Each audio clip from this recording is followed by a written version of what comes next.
In the name of the Father, and of the Son, and of the Holy Spirit, one God, Amen.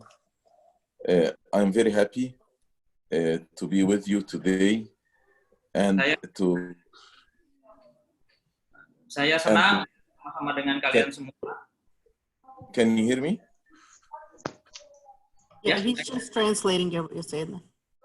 Let's translate with your grace for every sentence ولا حاجة. Yes. Okay. I'm very happy to be with you today, teaching this course about Christian counseling. Saya begitu senang untuk dapat bertemu kalian semua karena saya boleh diberikan kesempatan untuk mengajar tentang konseling Kristen. The plan was originally to visit Jakarta and to meet with all of you in person.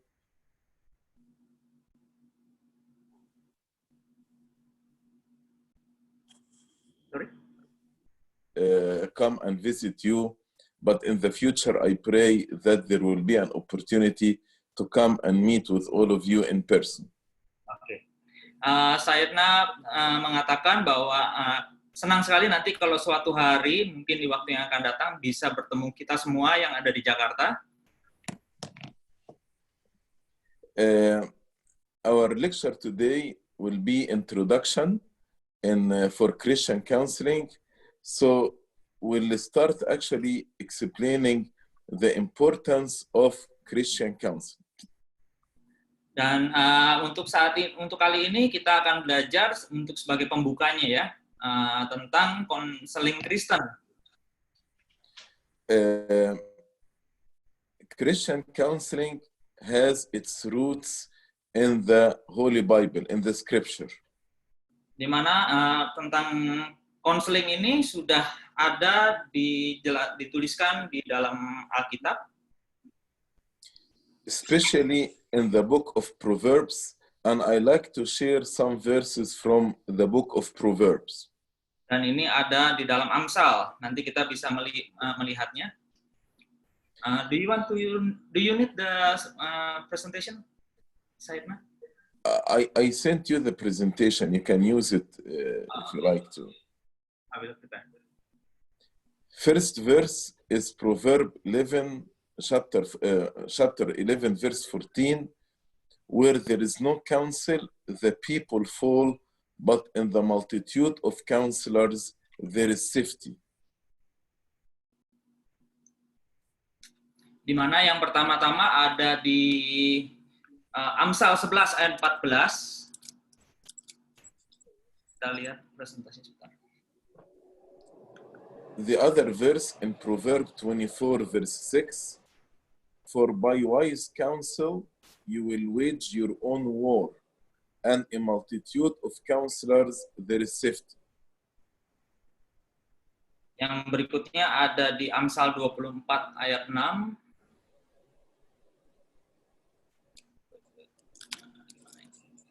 Another verse in Proverb 15:22, without counsel plans go away, but in the multitudes of counselors they are established. Yang berikutnya ada di Amsal 15 ayat 22, dikatakan tanpa nasihat rencana menjadi gagal, tetapi dengan banyak penasihat semuanya itu berhasil. Another verse in Proverb 19:20, listen to counsel and receive instruction, that you may be wise in your latter days. Berikutnya ada di Amsal 19 ayat 20, dikatakan bahwa dengarlah nasihat dan terimalah didikan supaya kamu memperoleh hikmat pada masa depan. And the last verse, ointment and perfume delight the heart, and the sweetness of a man's friend give delight by hearty counsel. Yang Proverb 27:9. Yang berikutnya ada di Amsal 27 ayat 9, dikatakan minyak dan wewangian dapat menyukakan hati, begitulah manisnya persahabatan seseorang karena nasihat kehidupan. And there are many other verses, but this is enough for our lecture today. But what I try to emphasize, counseling is biblical, is orthodox, is very old. It does not start just recently or in the recent years. It's very, very old. Jadi untuk konseling, ayat-ayat ini sebetulnya masih ada yang lain, cuman untuk kita saat ini ya kita melihat yang dibutuhkan untuk saat ini. Dan sebenarnya untuk konseling sendiri ini bukan sesuatu ilmu yang baru, tetapi ini ilmu yang sudah cukup lama ya, sudah sejak dahulu kala sudah ada. Counseling is also very important to the clergy because pastoral care is one of the most important features of being a priest. Jadi konseling ini sangat penting bagi kita pelayan-pelayan ya di gereja. Family usually face conflict, challenges, crises in either families or individual. Can you read? Sorry. Usually individuals and families face conflict, crisis, challenges in their life that they need counseling. Di mana biasanya juga kita bisa lihat dalam sejarah ya, dalam di dalam keluarga gitu juga seringkali ada konflik yang bisa terjadi dan bagaimana kita bisa mengarahkan untuk masuk ke melewati masa-masa sulitnya. During such moments, either the clergy or the Christian counselors can be very helpful when they stand with the family and help them to navigate through the difficult time. Ya, lalu bagaimana kita bisa mengenali sejarah keluarga itu dan kedewasaannya atau seseorang itu, ya bagaimana mereka nanti bisa melalui hari-hari permasalahan dari kehidupannya dia. The Christian counselor or the priest often know the family history, spiritual maturity, and past crisis experiences. Di mana ya imam sering bisa bagaimana mengetahui sejarah keluarga, kedewasaan rohani, dan pengalaman krisis yang ada di masa lalu juga. Knowing the history and spiritual maturity and past crisis experience help the priest or the Christian counselor to give the right advice and to be helpful to the family or in the individual. Saat kita mengetahui sejarah-sejarahnya yang dialami dari orang yang punya masalah ini akan membantu baik seorang ya imam atau ya pelayan untuk ya membantu untuk mendapatkan penyelesaian gitu. Also, preaching can include biblical counseling from the pulpit. Begitu juga kalau adanya khotbah ya, itu juga bisa masuk mencakup konseling di dalamnya yang berbasis daripada Alkitab. When the people comes to a clergyman or to a Christian counselor, they want to know what the Bible says about their particular needs. Di mana orang-orang kalau yang datang ya kepada konselor, mereka juga kadang-kala ingin tahu tentang apa sih yang dikatakan Alkitab gitu loh, sehingga itu dapat memenuhi kebutuhan mereka. Also, it is important for people who have lived in destructive behavioral pattern to become part of a caring church ministered by a caring priest. Jadi penting bagi orang-orang yang hidup ya dalam perilaku ya, dalam ini khususnya ada perilaku yang merusak gitu. Ya bagaimana menjadi bagian akhirnya menjadi bagian daripada gereja yang juga peduli dan mau dilayani oleh seorang imam. This kind of community is healthy and also it is an encouragement to those coming out of spiritually and physically harmful lifestyles. Jadi dengan adanya komunitas seperti ini menjadi sesuatu yang menyehatkan dan bisa memberikan dorongan ya kepada orang-orang untuk untuk bisa keluar dari permasalahan hidup mereka, ya baik secara spiritual atau secara ya fisik. Pastoral counselors or Christian counselors also can be of great value for psychiatrist referral.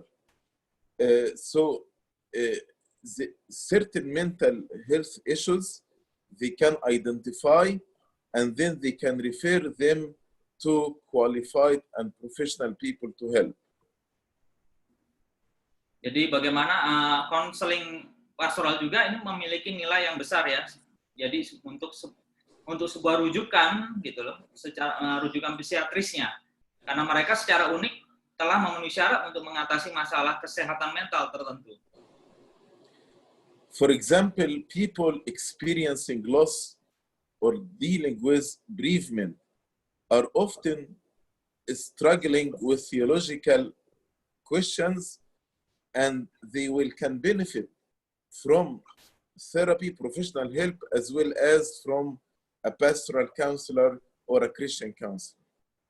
Jadi ini sebagai contoh, ada pasien yang juga mengalami kehilangan atau berurusan dengan kesedihan yang berlebih ya, sering bergumul dengan pertanyaan-pertanyaan teologis, dan dapat ya dengan hal ini akhirnya dia dengan konseling ini bisa mengambil manfaat daripada terapinya. Also, chronic or terminal illness can bring up some existential question, and the Christian counselor can explore with the person the meaning of suffering and also providing spiritual healing. Jadi seperti orang yang punya sakit kronis ya, atau yang sudah dalam kondisi yang sangat berat, yang bisa mematikan. Ini juga dapat memunculkan pertanyaan eksistensial biasanya. Dan bagaimana konseling secara pastoral dapat mengeksplorasi pasien tersebut terhadap makna penderitaan dan memberikan penyembuhan spiritual. Another point, some patients, they can explain their mental illness as punishment from God for a past wrongdoing or sin. But here in a Christian counselor, we can confront and correct this religious belief. Dan di sini juga ada orang-orang yang memiliki masalah penyakit mental. Mereka juga yang mereka rasakan ini sebagai hukuman daripada Tuhan atau keberdosaan mereka di masa lampau gitu loh. Nah, for example, in the scripture in John chapter 9, the man who was born blind, they asked the Lord Jesus Christ, who have sinned, this man or his parents, that he was born blind? Jadi contohnya ada orang yang terlahir buta seperti itu. Apakah di dalam apa yang waktu Yesus menemui orang buta ini, di sini dia mengalami banyak beban hidup, karena kebutaan mereka dipertanyakan apakah itu karena dosa sejak yang dilakukan oleh orang tuanya atau apa seperti itu. This reflect a wrong belief, but the Lord Jesus Christ corrected immediately when he told them, neither him nor his parents have sinned, but God may be glorified in him. Nah, Tuhan Yesus di saat itu juga meluruskan yang menjadi pandangan-pandangan orang di masa itu, bahwa ini bukan karena kesalahan orang tuanya atau adanya dosa pada orang ini, tetapi karena supaya Allah dimuliakan melalui dia. Also, the Christian counselor can help the people to be more informed about the role of religion and spirituality in mental and psychological health.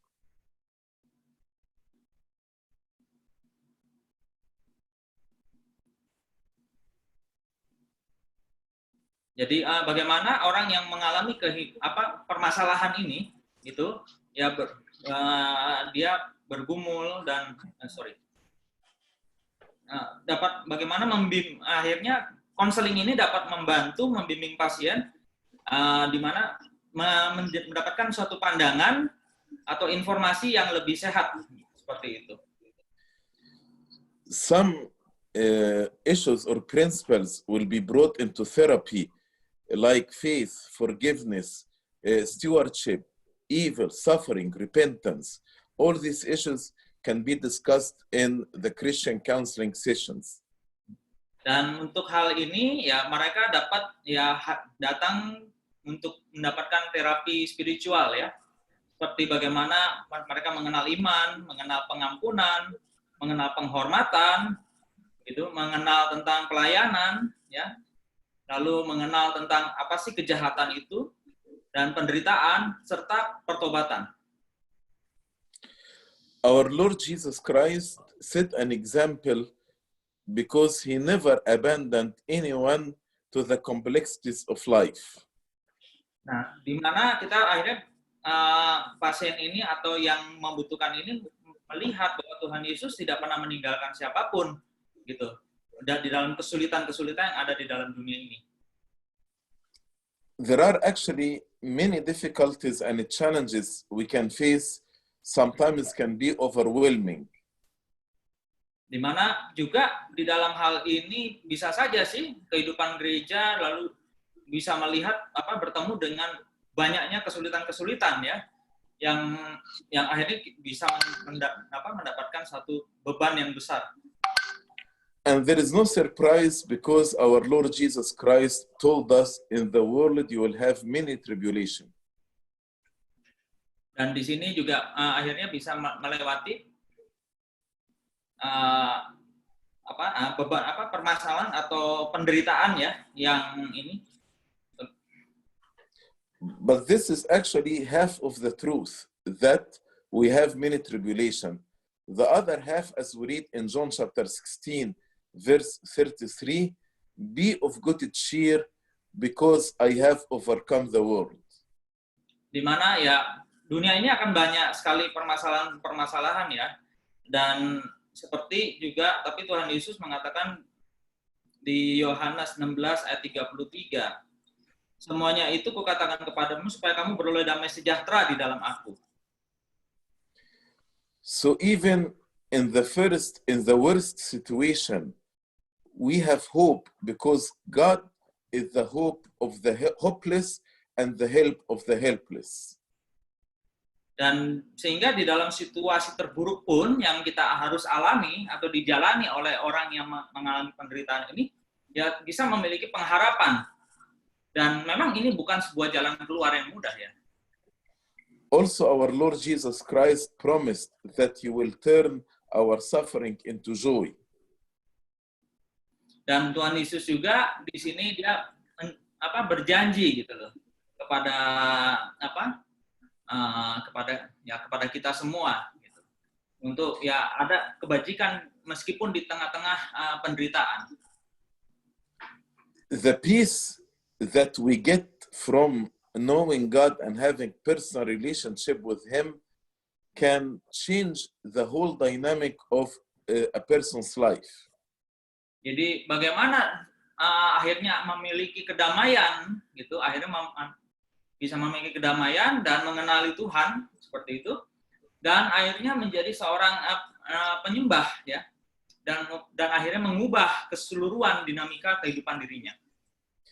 Also from the scripture, from church history, and from our contemporary experience, we can see how the gospel of our Lord Jesus Christ has turned countless addict, abuser, arrogant individual into worshippers of the true God, and they were able to overcome all these bad habits.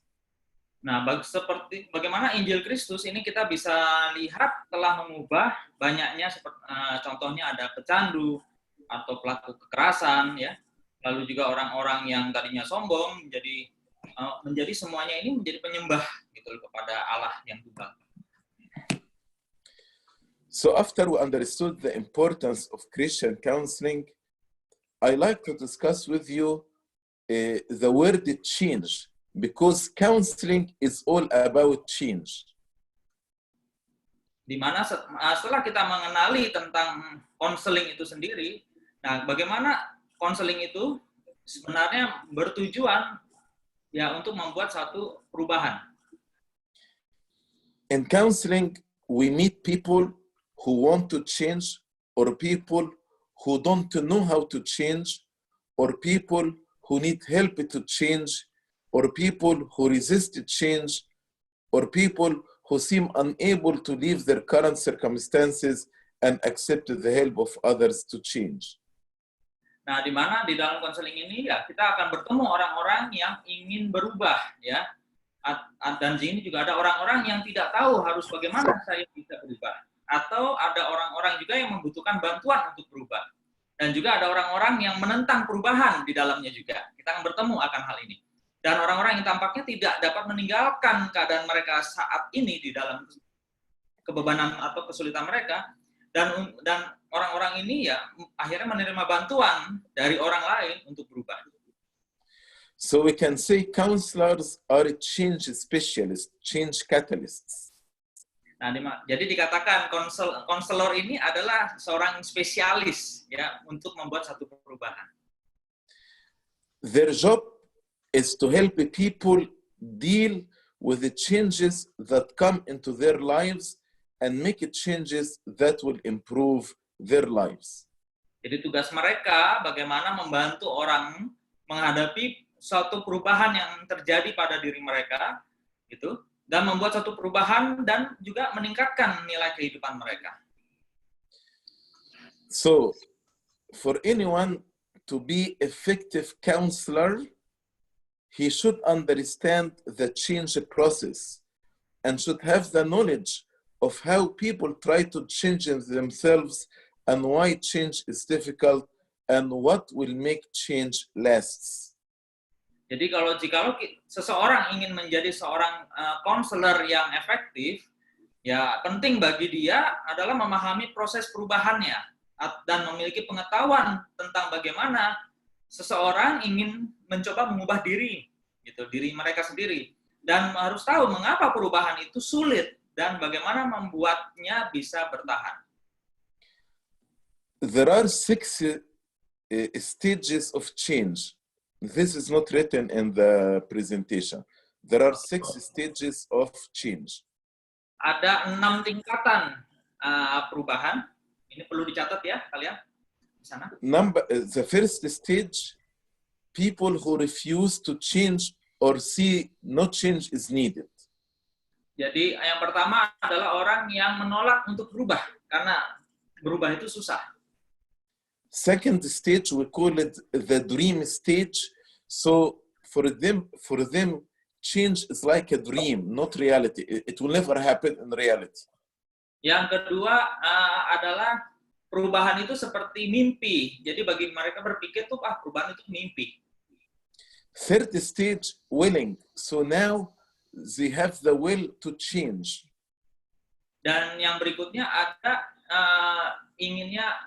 keinginan untuk berubah. Fourth stage, acting. So they start, this will change it into action. Dan yang berikutnya dari perubahan itu dia mencoba menjadi sebuah tindakan. Fifth stage is perseverance. You know, I'm struggling to persist in the change process. Dan yang terakhir adalah bicara tentang bagaimana perubahan itu sebuah perjuangan, bahwa disitulah adanya ya bagaimana dia tetap melalui hari-hari dalam penderitaan tapi dia berjuang terus. And the last stage is victory, when I achieve the change that I want. Dan yang keenam adalah bagaimana di sini bicara tentang akhirnya dia mencapai kemerdekaannya itu, dia merdeka daripada dan itu mengalami perubahannya. It's very important for a Christian counselor to diagnose which stage the patient is. Is he the first stage or second, third, etc. Tetapi bagi kita seorang konseling Kristen nantinya, bagaimana kita mengetahui perubahan-perubahan ini dari langkah dari tingkatan ke tingkatannya. And also he should know what is the right intervention to help a person to change from one stage to another stage. For example, what is the right intervention to help him to change from stage 1 to 2, or from 2 to 3, 3 to 4, and so on. Dan bagaimana kita akhirnya bisa membantu orang ini dari tingkat 1 mungkin ya, perubahan dari tingkat 1 ke tingkat yang kedua, begitu juga tingkat kedua sampai ke tingkat ketiga, 3 ke 4 dan seterusnya. Then we'll go back to the presentation. Self-change is difficult in general. Jadi secara umum mengubah diri atau perubahan itu adalah sesuatu yang sulit. This may be one reason why many people give up trying to change themselves and turn to friends or family or priest or religious leader or professionals to help them to change. Jadi inilah mengapa alasannya banyak orang itu akhirnya ujung-ujungnya menyerah. Pada saat dia lagi di tengah perjuangan dia, ya mereka ya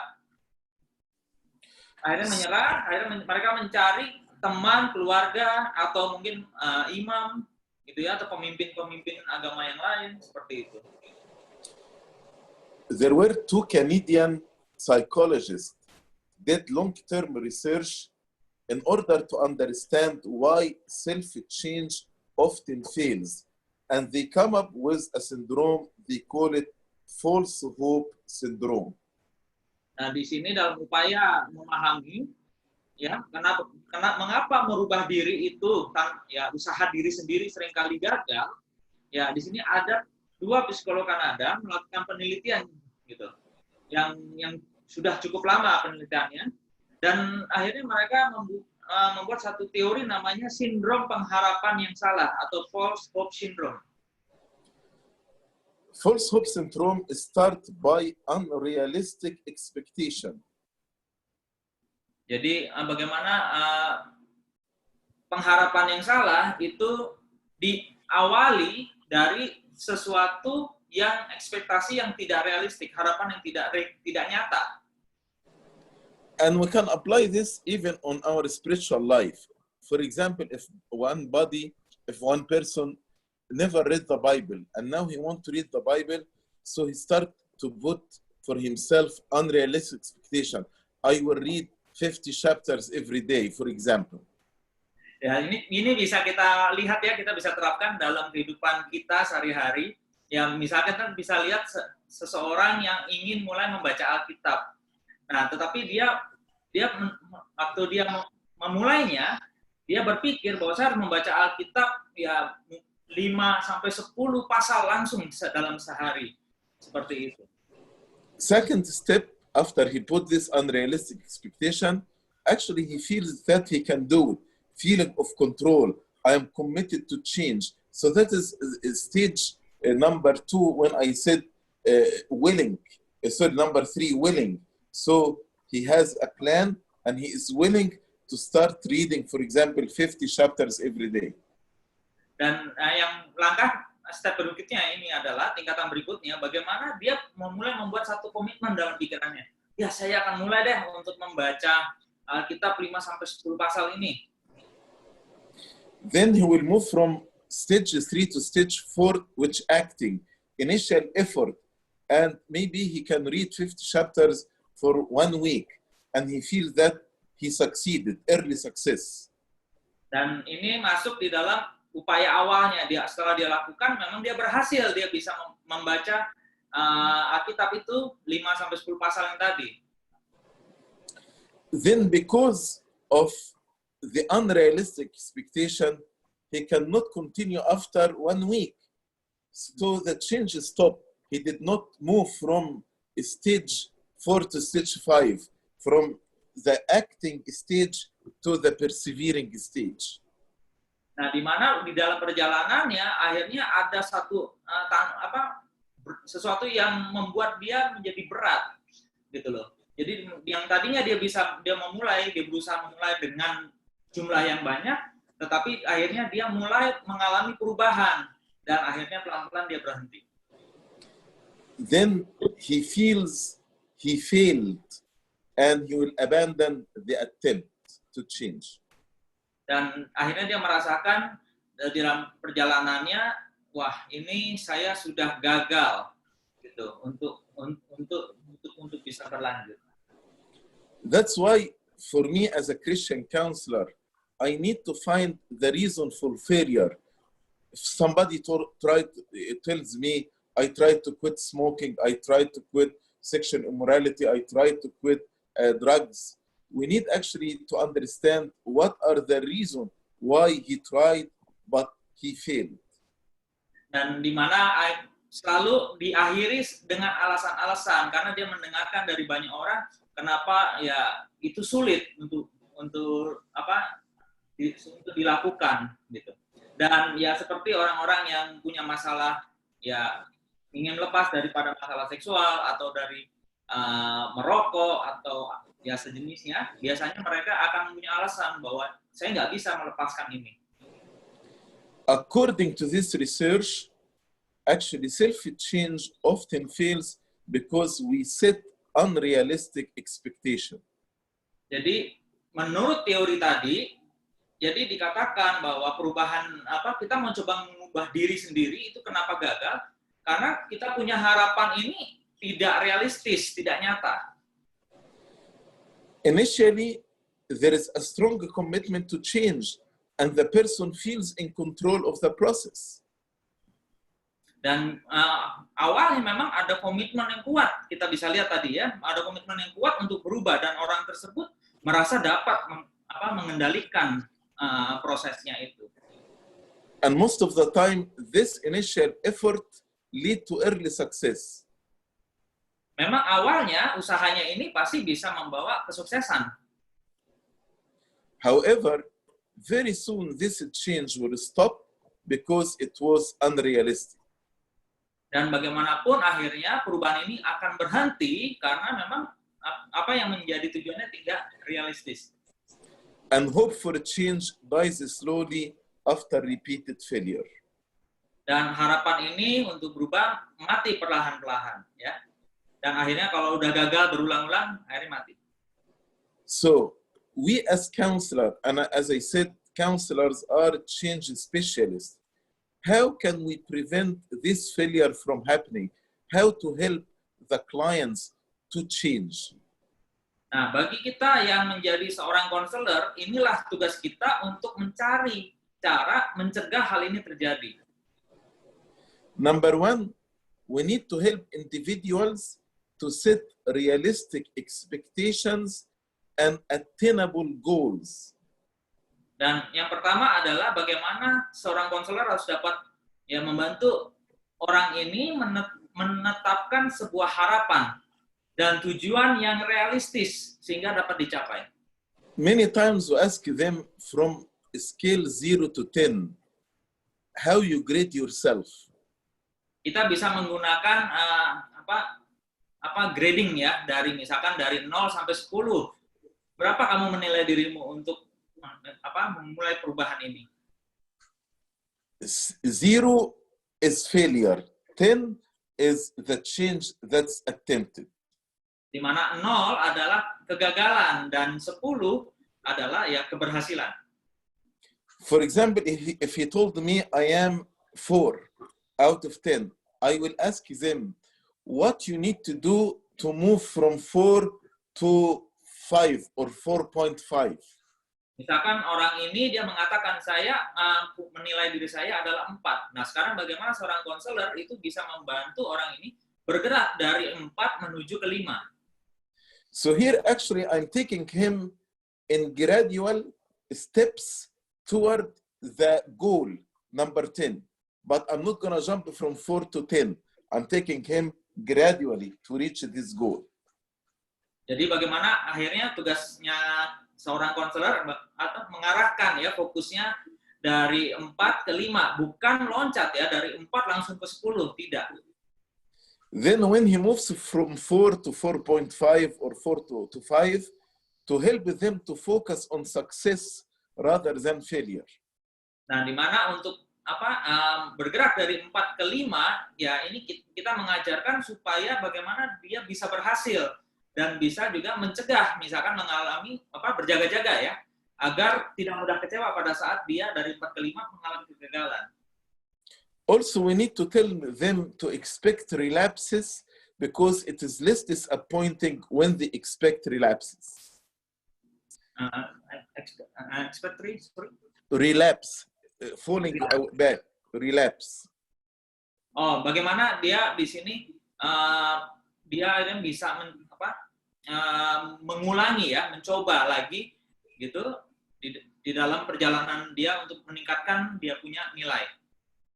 If relapse happens, we need to see why it happened. Jadi disinilah menilai dirinya, melihat apa yang sudah terjadi di dalam perjalanan tadi, kenapa gagal. Most of the time, relapse happen because of tempting situation. Nah, di sini biasanya ada di dalam mencoba ulang ini biasanya ada pencobaan di dalamnya ya. For example, if I am trying to quit drinking, but I go with my friends to a bar, then most probably relapse will happen. Dan di sini bagaimana membantu mereka terhindar daripada sesuatu yang bisa menjatuhkan mereka. That's why we need to teach them to avoid tempting situations. Dan di sini penting ya untuk mereka tidak masuk ke dalam pencobaan bagi diri mereka. Also, any effort to change myself without help from God, without the grace of God, it will fail. Dan kalau kita mencoba untuk berubah tanpa bantuan daripada Tuhan sebenarnya atau Roh Kudus, ini yang pasti kita bisa berpotensi untuk mengalami kegagalan. So prayer is important element in self-change process, and a regular commitment to prayer and to the guidance and the influence of the Holy Spirit will make the change successful. Dan di mana akhirnya doa menjadi alat yang penting sekali dalam sebuah proses perubahan itu. Dan ini ya bersamaan dengan pentingnya komitmen ya di selama ya bimbingan berjalan, akhirnya dia mau belajar bagaimana dipengaruhi oleh Roh Kudus. Also, as Christian counselor, we need to understand why some people are not willing to change. That's stage one. Not willing to change or doesn't see a need for a change. Nah, sebagai konselor Kristen ini, ya kita harus bisa melihat ada orang yang tidak mau mengalami perubahan. Individuals are unwilling to give what they believe it is safe, predictable, and familiar. Di mana dirinya tidak mau dia tidak mau membawa dirinya kepada sesuatu yang lebih aman. Itu dapat diprediksi dan dapat dikenalnya. This actually what we call it the comfort zone. Atau yang kita sebut adalah zona nyaman. I can be comfortable even in my bad habits. Di mana ya aku ya lebih senang dengan apa yang sudah ada, kebiasaanku yang sekarang, meskipun ini kebiasaan buruk. And most of the time, they have no real conviction that change is better than the status quo, my comfort zone. Dan di mana zona nyaman ini yang membawa mereka tidak memiliki keyakinan nyata bahwa perubahan itu ada sesuatu yang baik loh, daripada dia bertahan dengan apa yang ada. Like Lot in the book of Genesis, living in Sodom and Gomorrah, in spite of all the wickedness around him, but he did not consider to move outside or to change his place because he was comfortable in this status quo. He feared the change. He feared to leave Sodom and Gomorrah to go to another city. Di mana seperti orang-orang di Sodom dan Gomora yang tertulis dalam Perjanjian Lama, orang-orang ini tidak mau berubah gitu loh. Sehingga mereka sudah nyaman sekali dengan apa yang mereka sudah lakukan kesehariannya, sehingga untuk diajak berpindah ke kota yang lain, mereka berpikir tidak memerlukan pindah dari kota itu. They have a fear of what life might be like if change takes place. For example, how can I live my life if I moved out of this city to another city? Nah, di mana mereka memiliki ketakutan jikalau mereka harus pindah ke kota yang lain, hidupnya akan seperti apa? So the role of a counselor here actually to support the counselee and comfort him that change is better for him. Di mana seorang konselor, jadi bagaimana dia bisa membantu orang yang membutuhkan bantuan ini atau konseli ini, ya mereka akhirnya bisa merasa nyaman dalam proses perubahan itu. Helping the counselee to have faith and trust in God that change will be better for them also can help them to move from stage 1, the unwillingness, to stage 2. Nah, di mana seorang konselor juga membantu dia membuat satu situasi yang dia bisa meyakini tentang iman, ya, imannya itu waktu dia mulai mengubah dirinya dari awalnya dia tidak mau sampai dia masuk ke stage kedua untuk dia mulai masuk dalam perubahan. Stage 2 is the dreaming. Why people they feel the change is like a dream, not reality? Because they lack skill, knowledge, ability, experience, or resources that would make change possible and likely to last. Nah, di mana tingkatan kedua tadi ini seperti mimpi atau hanya impian saja. Kenapa? Karena bagi orang ini pasti dia merasa saya tidak memiliki keterampilan, saya tidak memiliki pengetahuan, saya tidak memiliki kemampuan atau pengalaman, atau saya nggak punya sumber daya gitu loh untuk meyakini bahwa ini perubahan ini akan bisa berjalan.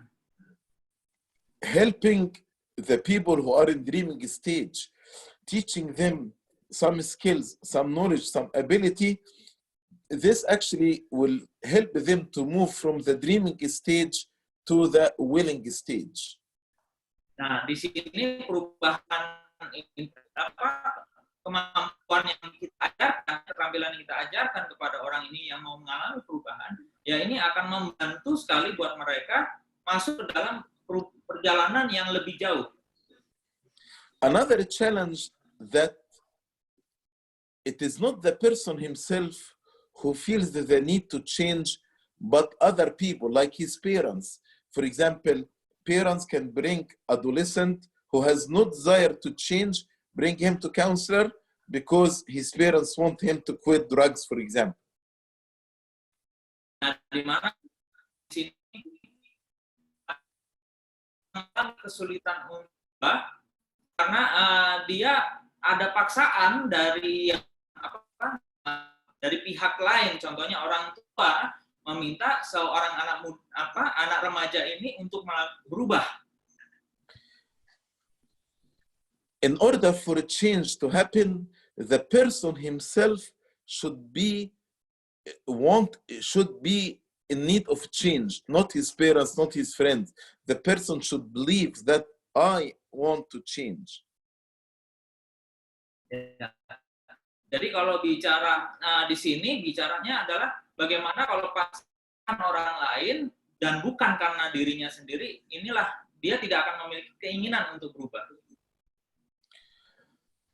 Another reason why people actually refuse to change because they believe there is no trusted person available to give support or understanding or encouragement or guidance through the change process.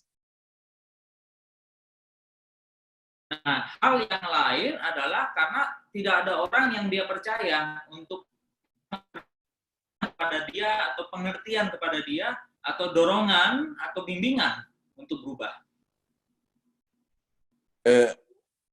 That's why some people are willing, but they don't start acting on a change because they believe they don't have any support system. Dan juga keyakinan yang nggak realistis bagaimana mereka bisa melakukan satu perubahan seperti itu, dan akhirnya mereka tidak ada sistem yang. Even we as counselors sometimes we say some wrong words that actually don't help the people to change. Those who are willing don't help them to change from the willing stage to the acting stage. Dan di sini keyakinan ini yang tidak realistis ya, bagaimana mereka dapat seringkali kepercayaan ini karena pihak ketiga, pihak orang lain seperti itu. For example, if I say to my client, all things are possible, just to do it. Take control and you can reach your goals. Imagine success and you will get it. Pray about it and have enough faith and change will come easily. Saying these statements, I'm setting unrealistic beliefs for them, and that's why change doesn't happen. Nah, seperti jika ada perkataan-perkataan seperti ini, semua hal mungkin jika dilakukan. Coba kendalikan diri Anda, maka Anda dapat mencapai tujuan Anda. Bayangkan sukses, maka Anda akan mendapatkannya. Dan berdoalah tentang hal itu, dan dengan iman saja, maka perubahan akan terjadi. Nah, hal-hal seperti ini adalah sesuatu proses yang tidak realistis. Such statements actually put pressure on the person. Nah, karena pernyataan ini membawa sebuah paksaan kepada orang itu. But if I tell him, we understand that change is difficult and it needs time and it has to be done gradually from one step to another step, but the good news is God is with you and you can do it through the grace of God, but let us take it step by step. This way actually we are setting realistic expectation and we're supporting him while we understand the difficulty of change. Nah, di mana kalau kita mengatakan kepada orang bahwa perubahan itu memang tidak mudah loh, tetapi bagaimana kita bisa melaluinya selangkah demi selangkah, ya kita percaya sama Tuhan bahwa Tuhan akan menguatkan kita, membimbing kita di dalam perjalanan. Nah, ini adalah sesuatu yang lebih realistis.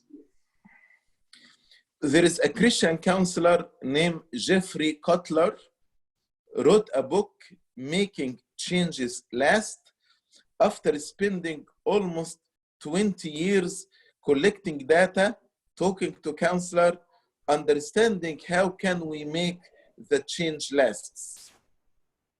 Di mana di sini ada Jeffrey Kotler ya, seorang penasehat gitu. Dia meneliti gitu, dan juga dia juga menulis buku dan menghabiskan kurang lebih 20 tahun mengumpulkan data dan berbicara tentang para penasehat. Nah, bukunya ini Making Change Last judulnya. Bagaimana kita dapat membuat suatu perubahan yang lebih bertahan lama. Jeffrey Kotler put actually 4 principles to make the change last. Dan Jeffrey Kotler ini ada 4 langkah yang bisa membuat sebuah perubahan bertahan lama. The first principle and the most important principle is commitment. Yang pertama adalah komitmen. Commitment means how badly the person wants to change, how motivated he or she to maintain the change once they occur. Jadi komitmen itu bagaimana dia memiliki satu dia memiliki keinginan untuk satu perubahan meskipun ada banyak kekurangan daripada diri dia, dan bagaimana dia ingin tetap bisa berubah gitu loh, dan memotivasi dirinya untuk dapat mempertahankan pada proses perubahan itu. He noticed that many people do whatever it takes to change, and after they reach their goals they relax without realizing that when they relax actually this can make them fall back into the old pattern and relapse will happen. Nah, seringkali juga orang melakukan apa yang dia melakukan apa yang harus dia lakukan gitu loh. Tapi waktu di dalam perjalanannya mereka seringkali juga mengalami ya akhirnya bersantai tanpa menyadari bahwa mereka masih bisa kembali ke pola yang lama. That's why it is not only important to achieve the change, but to maintain the change also. Nah, ini juga bagaimana bukan hanya bicara tentang perubahan, tapi kita penting juga menekankan supaya dia bisa mempertahankan perubahan itu. So the second principle is to have attainable goals more than vague goals, to be specific, not vague. Nah, cara yang kedua adalah diajak untuk membuat satu sasaran yang lebih spesifik gitu daripada sasaran yang tidak realistis tadi, tidak jelas. As we said, when the goals are realistic, specific, and also part of one's lifestyle, the change will last. Dan di mana di sini bisa membawa satu perubahan yang lebih jangka panjang gitu, dan akhirnya bisa dirasakan oleh dia dan menjadi gaya hidup dia.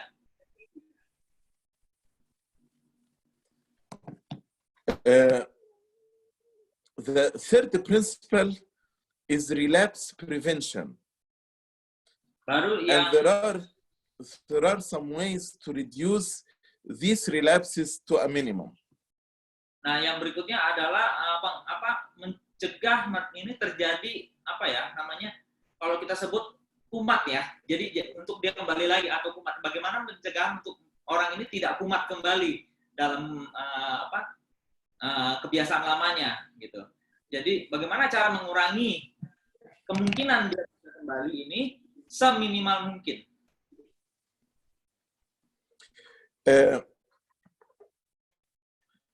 There are 3 ways to identify and prevent relapse. Nah, ada 3 cara untuk mengidentifikasi ya supaya orang ini tidak kumat. First, identify a high-risk situation.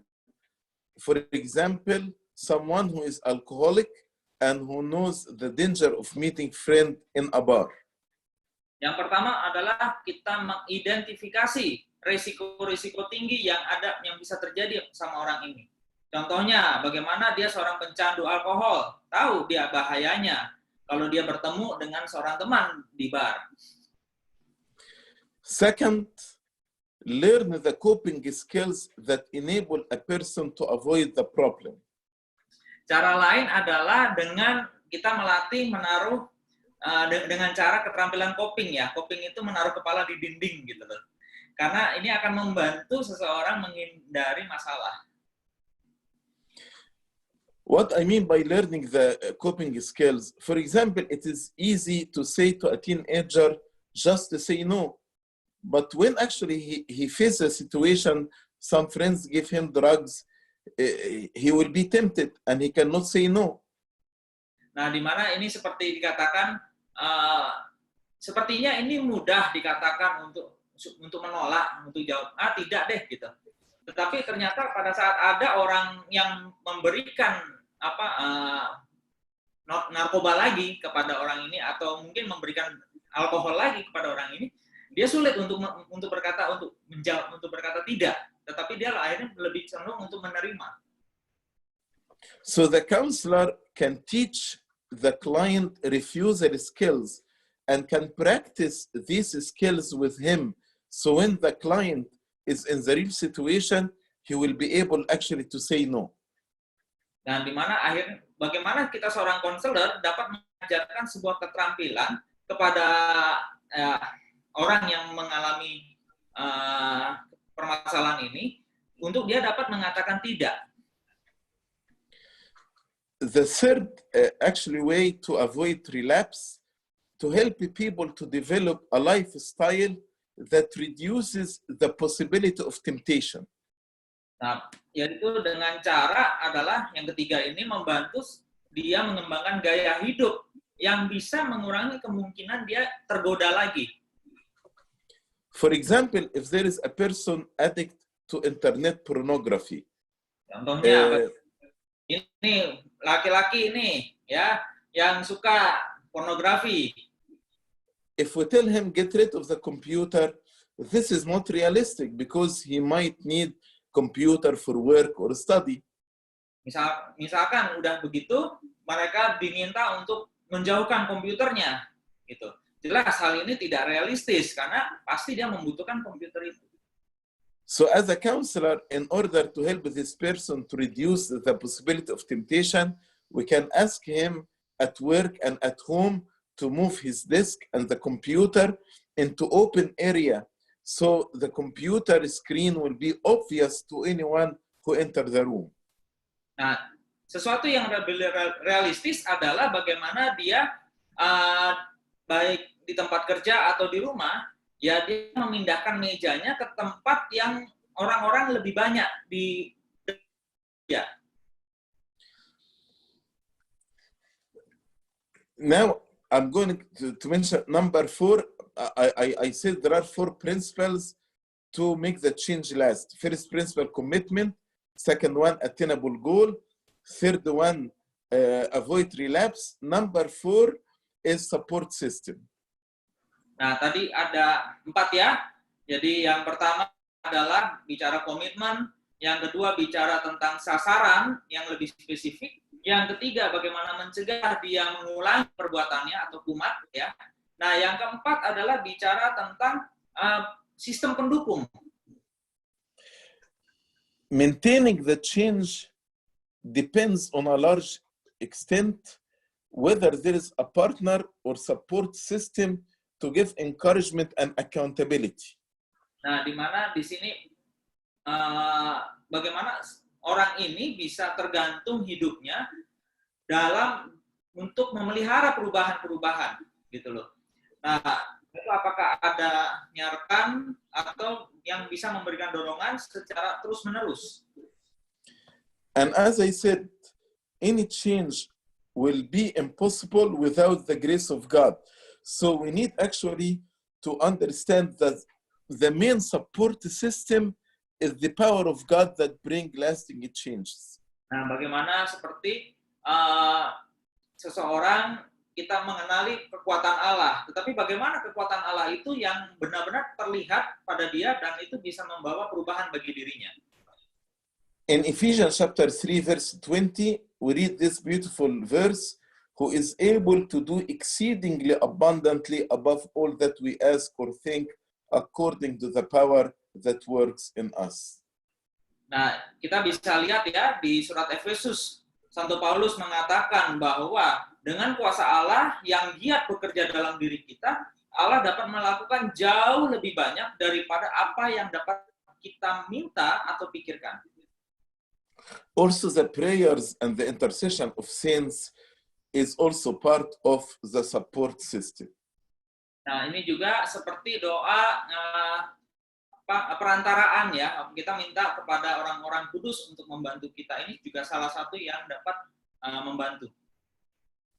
So, in order to help people to have change that lasts, we need to remember these 4 principles: commitment, attainable goals, relapse prevention, and support system. Jadi kita sebagai konselor, kita harus tahu 4 hal ini ya. Bagaimana membimbing orang terhadap komitmennya, lalu dia yang kedua adalah bisa membuat satu sasaran, sehingga sasaran itu spesifik dan dia bisa mencapainya. Yang ketiga, bagaimana dia tidak mengulangi atau kumat ya bahasanya, gitu. Yang keempat adalah ya, sistem pendukungnya. The last point I like to mention about the change is that one of the many challenges to change is the world in which we are living, because our world now is quickly changing. Nah, yang dimana kita bisa lihat di dalam konseling sendiri ada banyak perubahan ya di dalam dunia ini. Yes, our work is to stimulate lasting changes in people, but this work can be influenced by the constant changes that take place in the world around us. Dan di sini pekerjaan ini ya bisa banyak pengaruh ya, dan untuk perubahan-perubahan di dunia ini kan, dunia ini berubah selalu gitu. The pace of life is changing too fast. Also, when we are too busy or too overwhelmed by work, there is limited time and energy for spiritual work, to build our marriage or our family, or to do counseling, or to focus on a change. Nah, lalu bicara ya dunia ini, perubahan ini sekarang sangat cepat sekali. Ya seringkali karena saking cepatnya kita akhirnya teralihkan ya, kita menjadi sibuk gitu loh, atau kita banyaknya pekerjaan ya, tidak ada waktu yang lain Begitu juga kita di dalam untuk pertumbuhan rohani, kita melihat sebuah pernikahan, atau momen keluarga, atau bahkan ya mungkin untuk bisa berkonseling. The ever-advancing technology also has changed the ways in which we live and do our work. Dan juga bagaimana teknologi yang terus berkembang ini akhirnya mengubah cara hidup kita, gitu loh, dalam melakukan pekerjaan. For example, all of us can access a wealth of information. Contohnya, saat ini kita kan banyak sekali bisa mengakses banyak informasi. So the counselee or the clients go to the internet, research their issues, research their problem, and come to us counselors with detailed understanding of the problem and possible treatment plans. Nah, di mana di dalam perkembangan ini akhirnya membawa orang-orang ya atau konseli tadi datang kepada konselor ya, dan akhirnya mereka bisa belajar dan memahami lebih dalam tentang masalah-masalah mereka gitu, dengan informasi yang lebih banyak dan bagaimana cara perawatan bagi pada mereka. So now the relationship between the counselor and the counselee became inverted. So the counselors become the learner instead of being the teachers. Dan di sini akhirnya melalui teknologi ini ya kita juga sebagai konselor bisa juga menjadi seorang pembelajar gitu loh. Dan juga besar kemungkinan ya di sini. And this actually can overwhelm a non-professional counselor. Dan juga bisa membawa si konselor juga terbeban ya dalam hal ini untuk hal-hal yang non-technical. Also, the impact of biotechnology on understanding human behavior can be another challenge. Dan juga perkembangan bioteknologi yang hari ini, bagaimana ini bisa menjadi sebuah tantangan ya untuk kita belajar tentang perilaku manusia. Also, nowadays, because of the wealth of information on the internet, spiritualities and foundational beliefs are available on the internet. Dan perubahan-perubahan seperti ini ya ini menciptakan sebuah lingkungan baru ya, dan terhadap spiritual dan bagaimana sebuah keyakinan dan nilai-nilai dasar akhirnya terhilang. Few years ago, secular counselor avoided anything spiritual, and unfortunately, until now, some secular counselors refuse any spiritual or religious foundation. Ya, beberapa tahun yang lalu kita bisa lihat bahwa konselor tuh banyak sekali menghindari hal-hal yang rohani. But the wealth of information about spiritualities right now and foundational beliefs on the internet, this actually can help the Christian counselors and give them freedom to raise spiritual issues and bring these issues into the counseling relationship. Nah, di mana dengan adanya perkembangan internet hari ini juga membantu bagi para konselor ini akhirnya mulai mencari informasi tentang sesuatu hal yang baru gitu loh. Dan bagaimana dia bisa menempatkan juga masalah rohani di dalam sebuah pelayanan konseling mereka. What I'm trying to say, the changing world around us can actually challenge and influence the counseling positively or negatively. Nah, tapi perubahan ini juga akan berdampak ya kepada seorang konselor, bisa berdampak sekali. Baik ini dampaknya secara positif atau dampaknya bisa juga secara negatif. One of the things actually has great impact on the world and on counseling is the acceptance of postmodern worldview. Nah, mungkin saja ini tidak banyak berdampak ya,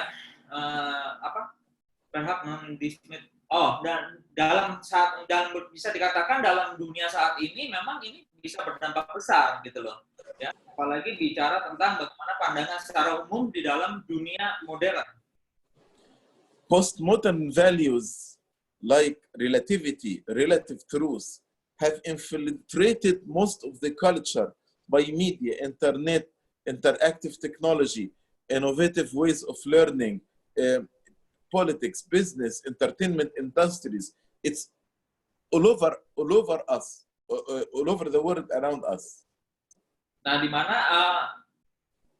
postmodern atau modern yang berkembang ini dapat mengubah nilai-nilai ya umumnya saat adanya fasilitas seperti media, internet, ya, lalu adanya teknologi interaktif, lalu bagaimana cara belajar yang inovatif, bahkan kita bisa lihat secara politik atau bisnis atau mungkin dalam hal hiburan-hiburan lainnya. And many believe that postmodernism will be the basis of a significant paradigm shift that will continue to shape every aspect of our world in the next century or 2 centuries. Nah, di mana banyak orang percaya tentang perubahan yang baru ini, postmodern ini, akhirnya menyatukan ya tentang perubahan dasarnya terhadap paradigma yang cukup signifikan dan membentuk setiap aspek di dalam dunia kita. That's why we as counselor, we need to adjust our methods and maybe we'll forsake some of the theories or techniques that were appropriate and effective before, but not right now. Sehingga bagaimana pengaruhnya terhadap orang-orang ya. Jadi bagi kita seorang konselor ini harus dapat menyesuaikan ya, membuat satu metode-metode konseling yang lebih teknik yang lebih tepat, lebih efektif. Also, counselor must have some understanding of postmodernism and know the ways in which it is changing methodology. Dan bagaimana akhirnya memahami sebuah pemahaman baru terhadap pandangan postmodernisme ini, dan akhirnya bisa mendapatkan sebuah cara dengan metodologi yang lebih baik, lebih baru.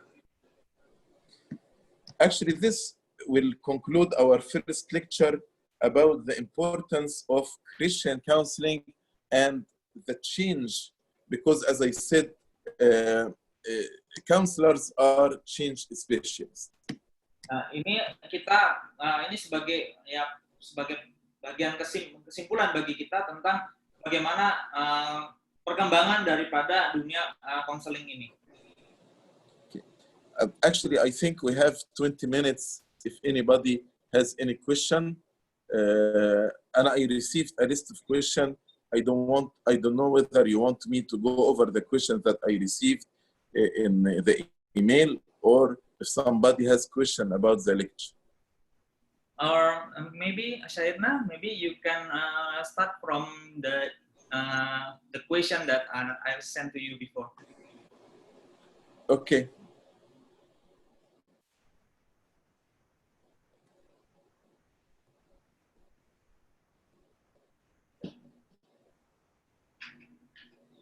Oke, nah, Syahidna akan menjawab beberapa pertanyaan yang kalian ada pernah kirimkan. Dan ini ada beberapa pertanyaan saya nggak saya kirimkan ke Syahidna karena keluar daripada konteks ya. Jadi ada 12 pertanyaan saja.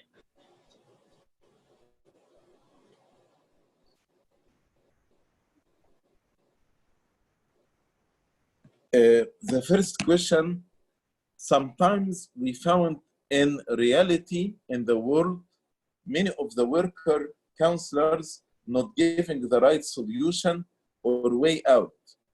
So the person leaves to their priest and is still not giving the right answer, and sometimes more difficult to be followed. And they are driving the people and create those patients no longer to follow. So the question, how to become a good counselor, to be able to have sense and needs and provide the right support. Actually, counseling, like any profession, we need to learn the skills of counseling and need to build experience and to serve under supervision for some time. And here in America, in order to be a counselor, you need actually to do training for 2,000 hours. and you do these hours under supervision. So people don't go just to counseling and do counseling to people without building the experience. So building oneself, learning the skills, training under professional supervisors, and also continuing education. All these things will help the counselor to be effective. Another point, referral. There are some areas maybe I don't have experience in this area. That's why I need to do referral if I faced a situation that I cannot handle. Ini tadi ya pertanyaannya keresahan ya. Yang pertama, bagaimana jika konseling spiritual itu memberikan solusi atau jalan keluar dalam masalah-masalah yang dihadapi seseorang? Jadi, bagaimana jika tidak sesuai dengan apa yang dikonselingkan, dan bagaimana menghadapi orang yang dikonselingkan dalam hidup lebih baik gitu loh. Nah, apa tindakan yang harus dilakukan sebagai seorang konselor? Nah, tadi saya bahwa ya memang di sini bicara juga ada pengalaman dan di dalam seorang konselor di Amerika itu ada minimum ya, kalau dikatakan jam terbangnya kurang lebih 2000 jam minimal untuk bisa menjadi seorang konseling, seorang konselor seperti itu. Second question, how can we differentiate between the counselor and the priest? Yang kedua, apa yang bisa membedakan seorang konselor atau pendeta? Priest is a person called by God, and he do many things like liturgical services, sacraments, visitation, and one of the responsibility is pastoral counseling. Di mana seorang imam atau pendeta itu adalah dia melayani dalam ya liturgi ya seperti itu. Dan sifatnya adalah pastoral. But the counselor is a person who is specialized in the field of counseling and help people to find solution to their challenges. Dan kalau seorang konselor itu adalah orang yang memang dia punya spesialisasi di bidang ya konseling ini sendiri. Sometimes people may share something with the priest and share it with the counselor. For example, if I have anger problem or if I have alcohol problem, I may share it to the counselor to get advice how to overcome it. But I share it with the priest as part of the confession, sacrament of confession and repentance. The counselor cannot give me absolution for my sins, but the priest has the right, because he's a steward of God, to give me absolution from my sins. Di mana ada seseorang yang mungkin punya masalah dengan kecanduan minuman atau apapun, dia bisa saja bicara dengan konselor dan bicara juga dengan imamnya. Tetapi di waktu dia bicara kepada konselor, dia tidak akan mendapatkan yang namanya pengampunan dosa, gitu. Tetapi kalau bicara kepada imam, di mana dia akan menerima pengakuan dosa itu, meskipun dia membicarakan hal yang sama tentang apa yang menjadi permasalahan hidup dia. Number 3, the third question. Shall every counselor use the word of God to give a reason or an answer in healing to the troubled soul? The answer is yes, and this is main difference between a Christian counselor and a secular counselor. The Christian counselor use the word of God, the writing of early church fathers, to give support, to give reason, to give encouragement, to give motivation, to help in the healing of the troubled soul. Ini pertanyaannya Elsa ini, apakah setiap konselor menemukan alasan atau jawaban menggunakan firman Tuhan sebagai sarana penyembuhan bagi jiwa yang bermasalah? Jawabannya iya. Banyak konselor juga akhirnya mencari jawaban daripada pengalaman dari bapak-bapak gereja sebelumnya, gitu loh. Bagaimana untuk dapat memberikan satu solusi di dalam pada saat dia bertemu orang yang bermasalah seperti itu. dan bisa memberikan satu motivasi dan semangat untuk melaluinya. Question number 4. How is, or maybe what is the best process in counseling to increase self-awareness, especially to young people relate to the dangers of drugs, and how the process of counseling can help young people who addicted to drugs? Actually, the first part of the question, counseling is not only about treating, but also is about preventing.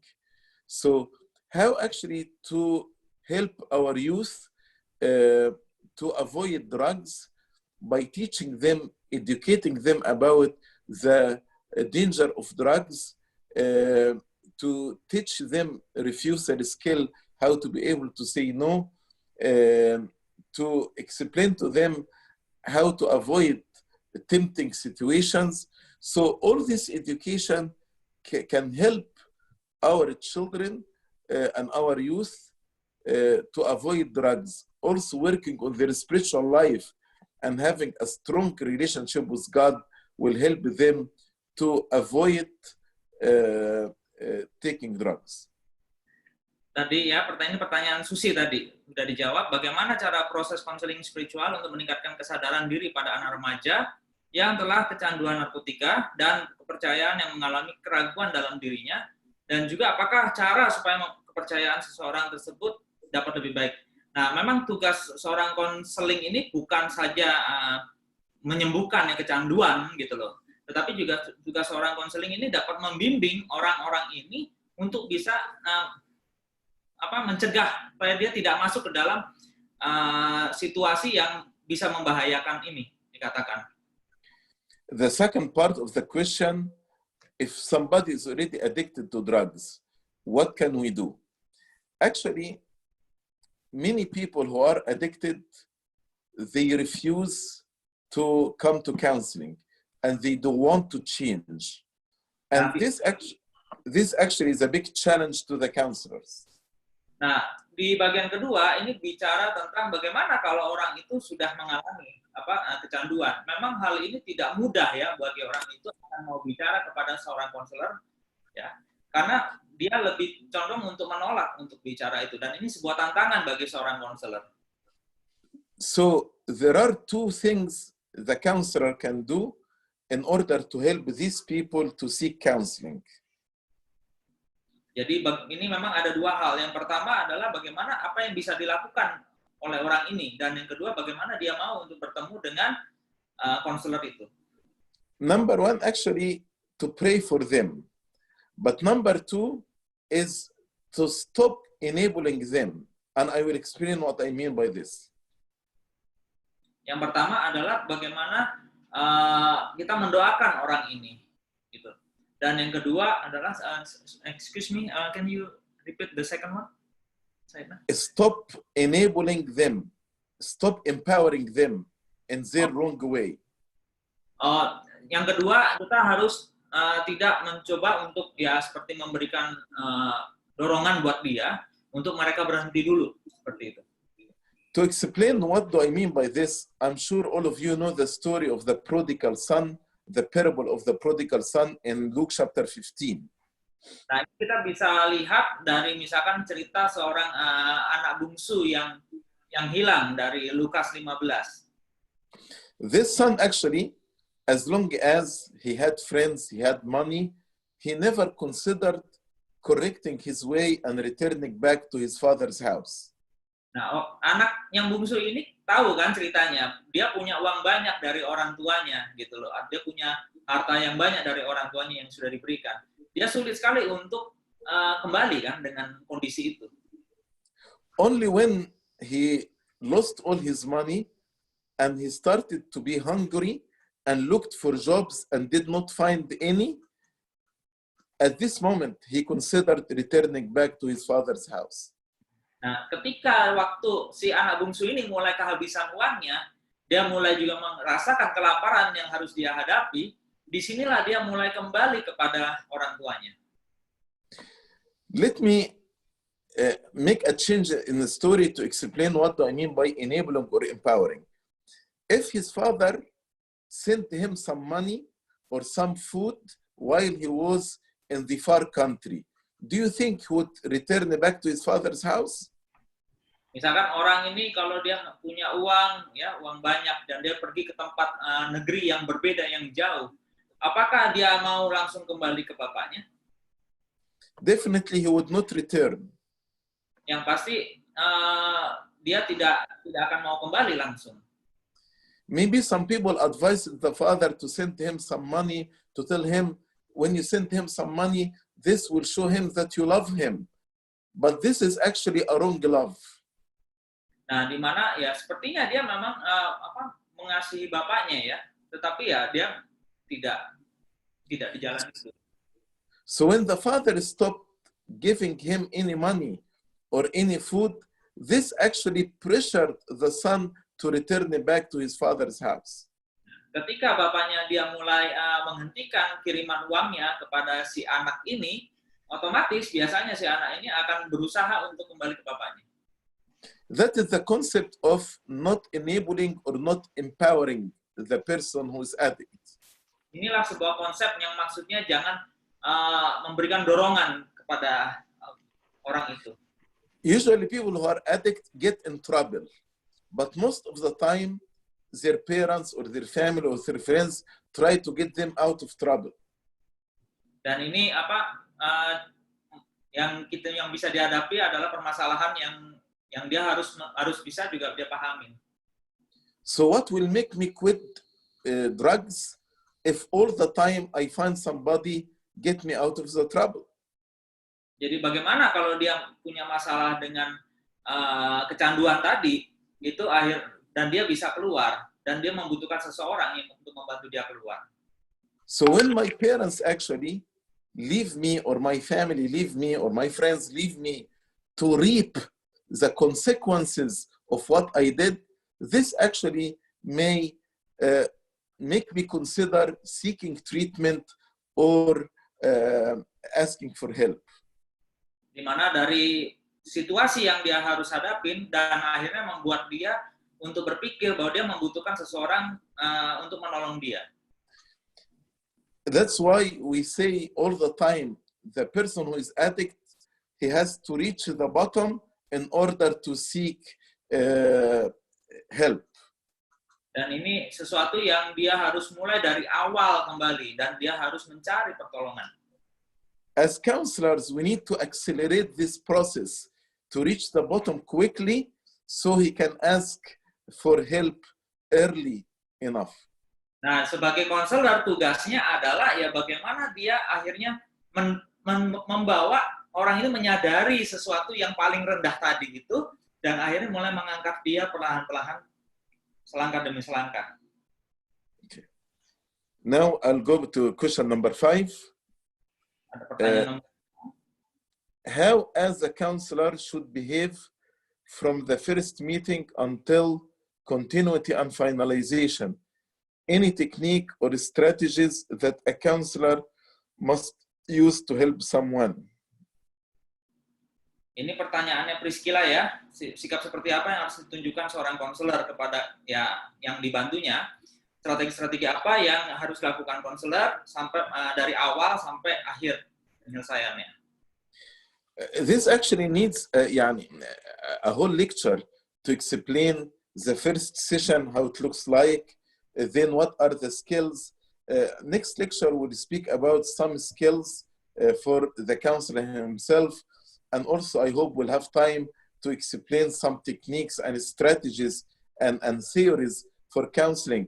But this is actually a very broad question, and this can be a whole course to teach the techniques and strategies. Ya, tadi kita sudah diawali ya dengan dalam apa yang harus lakukan jadi seorang konselor tadi.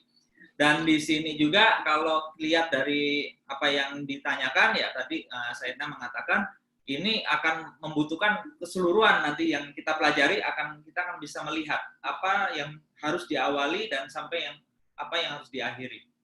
But there are actually many books explain in detail what you need to do from the first session until the final session. Jadi nanti kita ada beberapa hal dari mungkin ada sumber-sumber yang itu akan memberikan satu gambaran yang lebih lengkap ya dari awal dan sampai akhirnya. And God willing, we can send you the name of some book, but in English. But I'm sure you will find some books also in your language. Ya nanti saya akan memberikan satu referensi buku untuk kalian bisa baca. Tapi buku ini memang dalam bahasa Inggris. Ya nanti mungkin semoga aja bisa diterjemahkan dalam bahasa Indonesia. There is a book called Christian Counseling by Gary Collins, but we can send it in email to you. Nanti akan di-emailkan bukunya tentang Christian Counseling. I think now it is 10:30. I don't want to take more of your time. So we stopped actually at question number 5. And God willing, next week, we can, after the second lecture, we can answer the rest of the questions. Ya, jadi untuk pertanyaan kita stop dulu sampai di sini. Nanti kita lanjutkan pertanyaan yang ini nomor 6 dan selanjutnya itu dalam pertemuan minggu depan. It is my pleasure to meet all of you, and God willing, we'll see you next week to continue our lectures in Christian Council. Dan ya ini adalah sesuatu kehormatan dari Sairna untuk bisa bertemu dengan kalian semua, dan ya kita akan melanjutkan mungkin dalam minggu depan pembelajaran ini lebih yang selanjutnya. Sayyidina, on behalf of my brothers and sisters, we'd love to extend our gratitude for this wonderful, nourishing, and enriching material which we really learned tonight, for us tonight. Thank you very, very much, Sayyidina. May the Lord reward you in heaven. Amen.